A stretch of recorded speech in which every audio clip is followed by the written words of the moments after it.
Hello everybody, this is Wahid. I will be with you for a course for um, image processing with MATLAB. Um, in this course, it will not be advanced, so it is like uh, just the basic level of image processing with MATLAB. However, I'm going to present this course with some examples to be easy to follow, to be easy to apply, to be easy to learn. I hope that you can follow this. Maybe it can be just 6 or 7 episodes. However, we will cover a bunch of good concepts in image processing that you will learn, mostly image processing concepts plus the ability, the functions that you need to use your knowledge uh, for image processing with a software that is pretty known, MATLAB software that is pretty strong software specifically for image processing.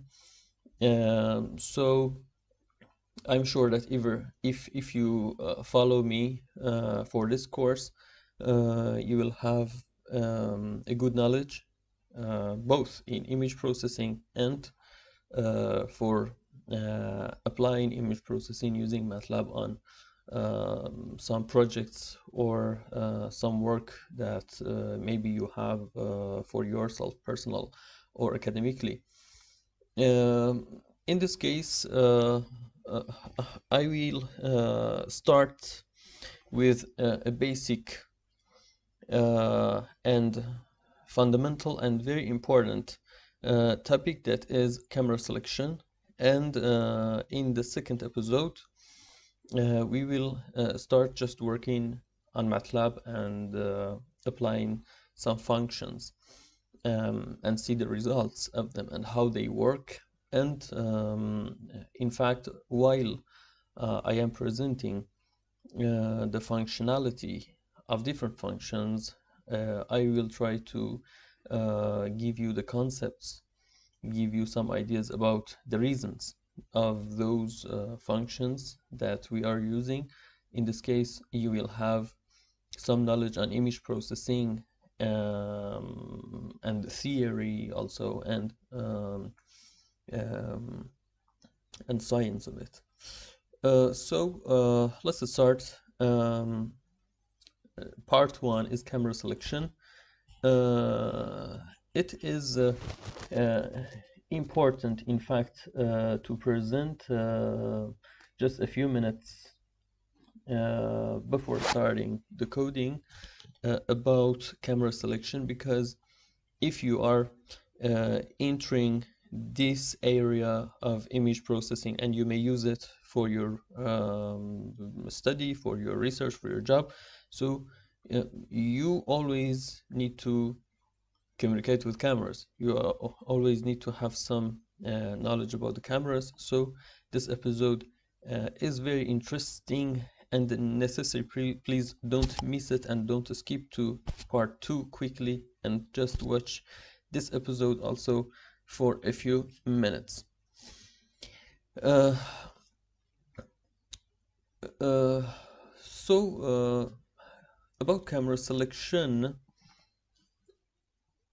we first should say that what kinds of cameras are out there and you can use for your applications. One and maybe a very old classification was industrial cameras or IP cameras, Internet Protocol cameras. In this case, normally when you wanted to choose a camera for your application, you needed to see if it is important for you to save videos, if it is important to use your camera in a network, if you need your camera to be used continuously and take a bunch of long videos for you, or you needed a sensitive camera for a specific application, or you needed a camera for a specific uh, uh, working condition that needs to be sensitive to, for example, light, or is potential to get noise, etc. In this case, at past they divided them into these two subsections. However, you should know that IP cameras normally are used for saving video, and as there are some inbuilt filters inside of them, so they reduce the volume of the video, and there's some data that is going away, is being lost, uh, because of ability to save a lot of videos. For example, like webcams. Okay, so however, normally you needed them for surveillance or monitoring, and to use them in a network. On the other side were the industrial cameras that they can give you all the data.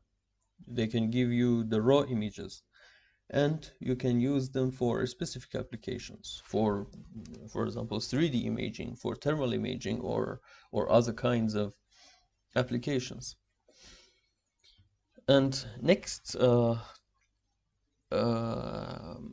so grouping can be this line scan or area scan.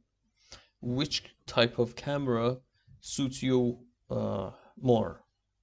So this is also important for your application. Maybe for your application in university, maybe just for your project, just you can take an area scan camera that can be found everywhere. You can choose just a cheap one. You can just choose what suits your project well.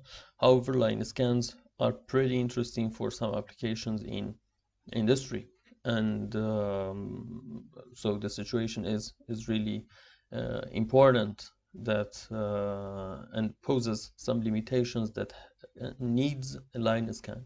For example, you can consider, you can imagine a process that a product, like some seeds, are passing on a rail in front of a camera. So in this case, taking images of part of the sample, and then taking another image, and then matching these together, can be a little hard and needs some algorithms to do it. However, if you use a line scan, it can scan line by line your the samples, and until the end of the sample, that products, fruits, or seeds, whatever is passing in front of the camera, and line by line you can take the images, and finally you can build a big image that contains all the small images of each part of the seeds, each part of the sample. However, area scan also has some benefits. For example, just in a single shot, it takes image of a place, an area.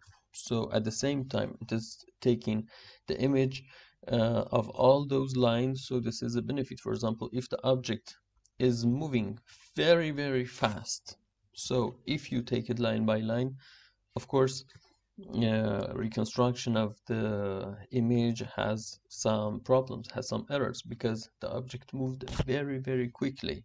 So in this case, an area scan that takes an image of all the region, the fixed region that it can take, it will provide you a better image with more precision.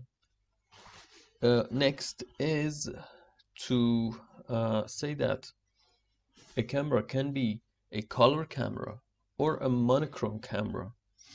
And in fact, there are other types of cameras that maybe they will be under monochrome camera. For example, if it is a thermal imaging camera, it can be a monochrome camera. However, it can make RGB cameras, RGB images also.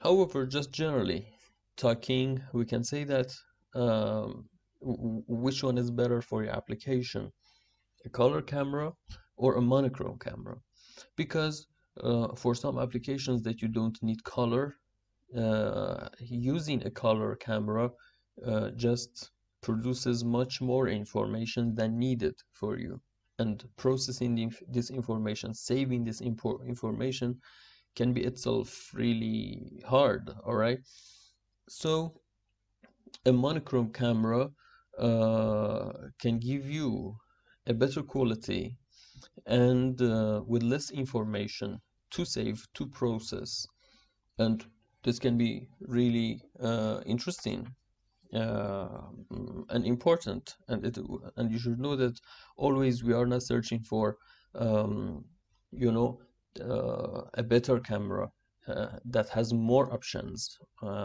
and can take more or bigger images where bigger resolution. No, it is not like that. I remember that some years ago when an aircraft was sending to Mars. The camera that they used for it was just a VGA camera, about 1 megapixel camera that because saving those images and sending them to Earth is pretty hard. In this case, it depends on the application, and you should consider this fact in your work, in your uh, application and camera selection. Next idea is the type of sensor that you need. In fact, this is a choice of selection that is for a very high quality applications, and the difference of them is very pretty critical. For example, because the differences is not really much for people that they use cameras for normal use, for daily use, or for just academic projects or something like that. However, you should know that CMOS cameras, CMOS sensors are pretty fast, and uh, they use less energy. That is important for some applications, and they have better resolution, and we can say that they are pretty cheaper. That also, this is important. And you should know that CMOS sensors are growing faster and are more popular nowadays. However, CCD sensors also have advantages, like they are pretty sensitive, and this high sensitivity can be used for some specific applications. For example, taking images of the galaxy and the places that light is not much. Uh, so in this case, CCD is a good solution. Also, they are low in noise. That is very interesting. However, CCD sensors consume much more energy, to say also. Next is type of the shutter that also it is pretty important, especially if you need a camera for a situation that you want to take images of moving objects, or even your camera is moving. Okay, so for example, if you want to take images or videos of helicopters, all right, so with those I don't know, the blades of the helicopter that are moving quickly can pose some problems in your images. Okay, so in this case, the choice of shutter is important. Normally, there are two kinds of shutters, rolling and global. However, here you see just a mechanical shutter. How maybe you have seen on the cameras that when you take an image, this shutter just opens for a fraction of a second and closes soon. It works like it opens and the light enters and touches the sensor camera and it closes itself pretty soon, because if it is open so much, the image turns white completely. And in this case, however, nowadays cameras normally use digital shutters. The rolling shutter is a shutter that line by line uh, exposes the sensor pixels to light. But global shutter is a shutter that poses all the sensor at the same time to the light.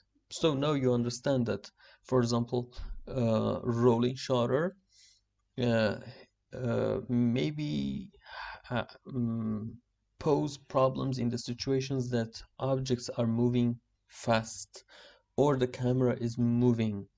In this case, while you are reading the first line of uh, the scene, and then the second line, and then the third line, maybe the objects have moved. So this poses a problem. However, in global, you will just uh, expose your sensor to the light that is coming at the same time for all parts of your for your sensor. However, I should say that global shutters are more expensive and um, they are uh, better for low light photography also. And uh, on the other side also, we can say that rolling shutters also have some benefits, and it is not like they have less electronic parts and sections that are needed, so they can be cheaper. So there are always some benefits and drawbacks for each kind. Next idea is resolution. Resolution for an image sensor means that how much spatial distance you have between two pixels. As much as the distance between two pixels is smaller, the resolution is higher, is bigger. Um, and